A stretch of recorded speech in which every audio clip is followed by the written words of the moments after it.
888-589-8840, AFR Talk, Financial Issues. My name's Dan Celia. It's great to be here on this Thanksgiving week. I know so many of us have so many things to be thankful for: our health, our strength, hopefully our courage, our families, our abilities to earn a living. You know, when we think of our stewardship of our finances, we have to think about the stewardship of the abilities that we have to finances. Maybe it's an opportunity to have a job.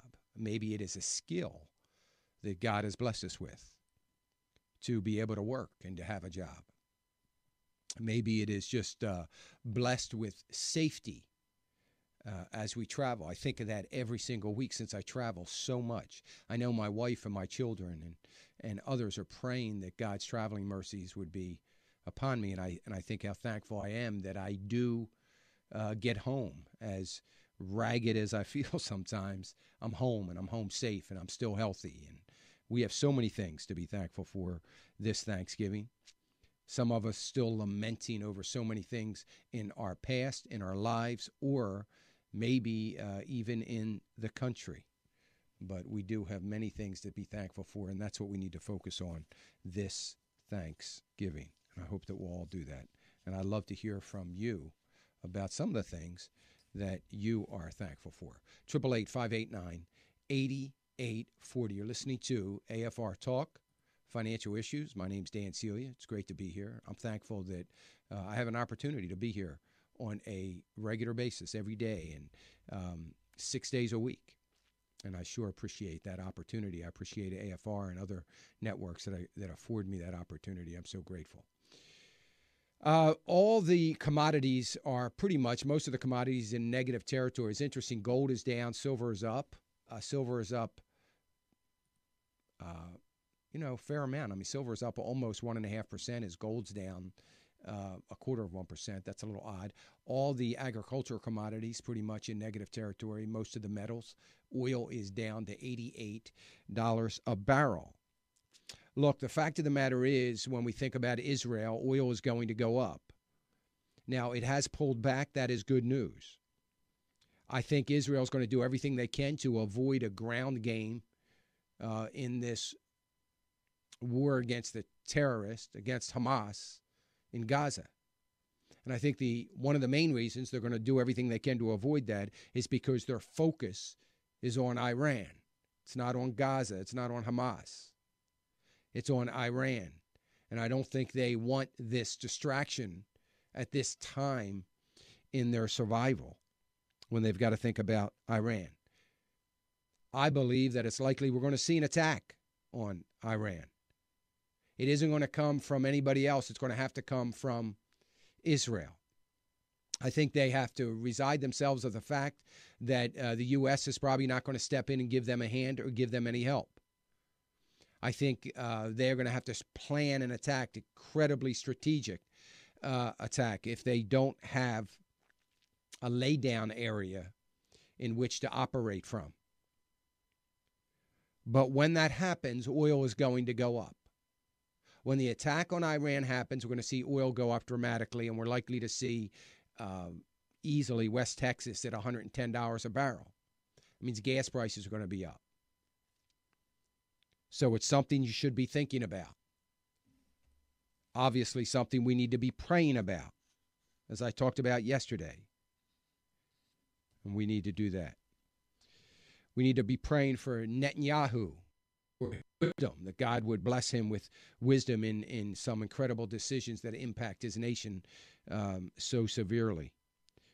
And we need to be praying for that.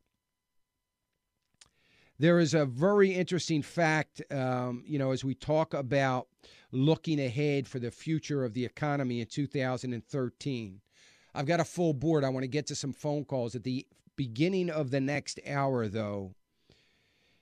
I want to talk, and I hate to do this, but I want to give you some reasons why we've got to be extremely cautious when there is optimism all around us about a recovery, if you believe that we're in a recovery. I don't believe we're in a recovery. Some do.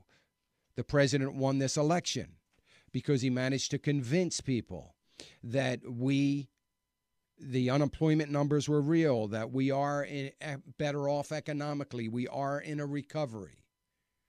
So there are, I suppose, a lot of people that believe that. We're not.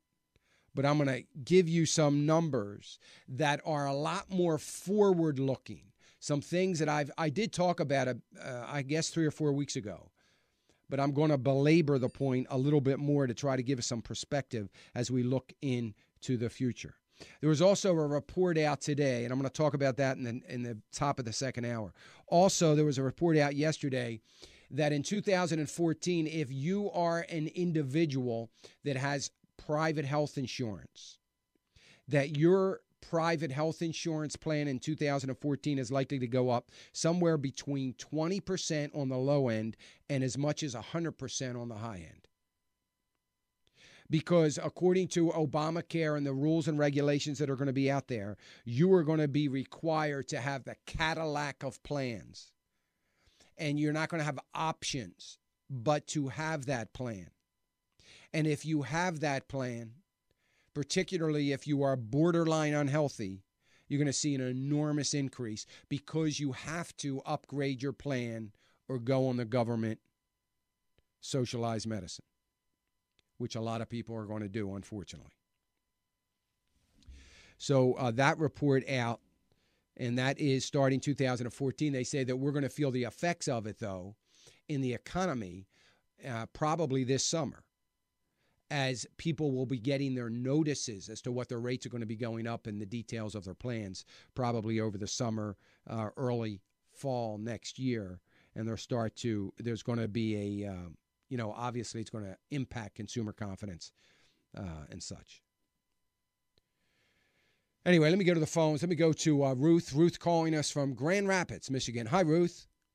And thanks so much for taking my call.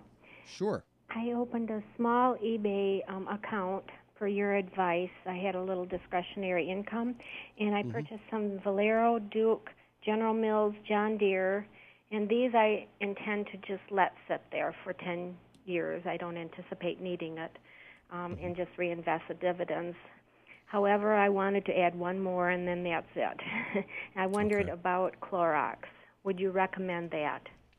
No, I wouldn't. Clorox or General Mills, for that matter, haven't been on my buy list for a long time. Okay. Clorox is a stock I don't even track. Oh, all right. I used to many years ago, but I no longer do. But no, so I would not recommend Clorox. I would say this: the stocks that you have are good ones. Well, General Mills doesn't sound like it is then. Well, yeah, I don't. Again, General Mills has not been on my list for in a long time. Oh, so, dear. I don't know if you got those others off my list. I guess you didn't. No, but I listened to you, and you had recommended them, and I also read Motley Fool. Mm-hmm. Okay.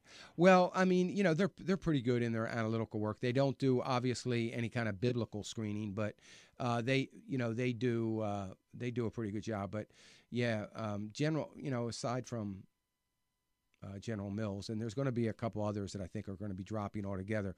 But no, I would probably look at Walmart as one to add, just to give you some more diversification, or you might want to consider a utility company, since you don't have any utility in there. Maybe there's a company that I like called Black Hills Corporation, which is on my buy list. The symbol is BKH, and there's a that would be a utility company that you might want to consider adding. Just I would think, I don't have a lot on my buy list right now, but that would be one. Smith & Wesson is on my buy list, but again, just hit my buy list again. So I would probably, but for your benefit, I would probably look at Walmart. I mean, this is money you're not going to touch for 10 years.